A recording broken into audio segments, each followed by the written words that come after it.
প্যারা প্যারা প্যারা, শীত মানেই প্যারা। গোসলের প্যারা, খাওয়ার প্যারা, কাপড় চোপড়ের প্যারা, চলাফেরার প্যারা, রাত্রে ঘুমানোর প্যারা, খালি প্যারা আর প্যারা।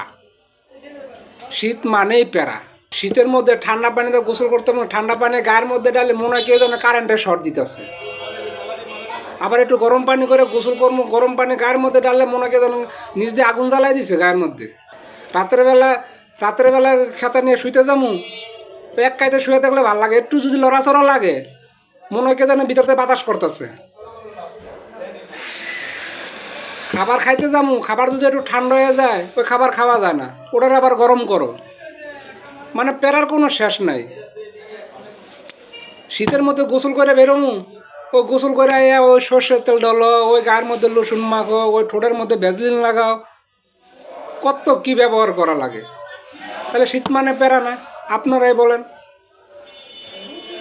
আপনাদের কাছে কী লাগে জানি না, কিন্তু আমার কাছে আসলে একটা প্যারা, শুধুই প্যারা এই শীতের মধ্যে। এই শীতের চেয়ে আমার গরমের সিজন অনেক ভালো, কোনো প্যারা নাই। খাওয়া দাওয়ায় প্যারা নাই, গোসলের প্যারা নাই, গোসল তো এভরিথিং দিনে 2-3বারও করা হয়।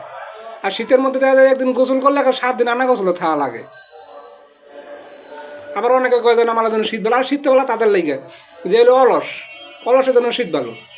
ওই একদিন গোসল করবো, মনে করেন যে 7 দিন 15 দিনে পার করে লাগবে, আর গোসলের দরকার নেই।